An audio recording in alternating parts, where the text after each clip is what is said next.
A total lunar eclipse blood moon takes center stage, Venus and Saturn cozy up for a conjunction, and we celebrate the vernal equinox. That's what's up this March. Is it Mars or is it the moon? On March 3rd, a total lunar eclipse will turn the moon bright red.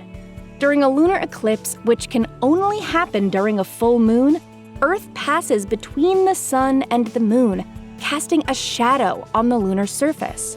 During a partial lunar eclipse, the moon moves only partially into the dark shadow or umbra cast by Earth. But during a full lunar eclipse, the sun, Earth, and moon are exactly aligned, leaving the moon completely enveloped in Earth's shadow. When this happens, the moon actually turns blood red.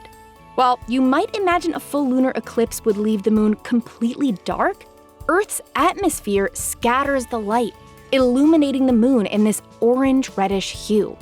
So look up and bask in the red glow of our lunar companion.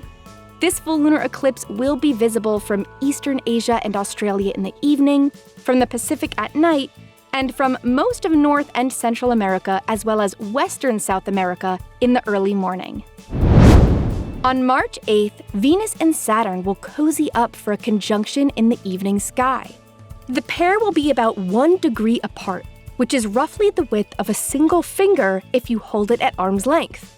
A conjunction happens when two objects in the night sky appear close together, even if they're far apart in space. In reality, Venus and Saturn are nearly 1 billion miles apart. But to see the pair get close in the sky from our perspective, look close to the horizon in the western sky just after sunset.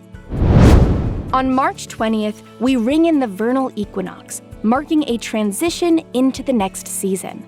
While this is colloquially known as the first day of spring in the northern hemisphere and the first day of autumn in the southern hemisphere, astronomically, this equinox occurs when the sun crosses above Earth's equator while traveling from south to north.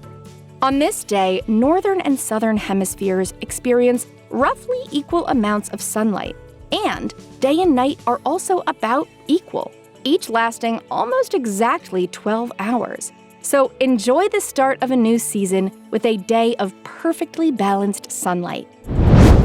Here are the phases of the moon for March. You can stay up to date on all of NASA's missions exploring the solar system and beyond at science.nasa.gov. I'm Chelsea Goad from NASA's Jet Propulsion Laboratory, and that's what's up for this month.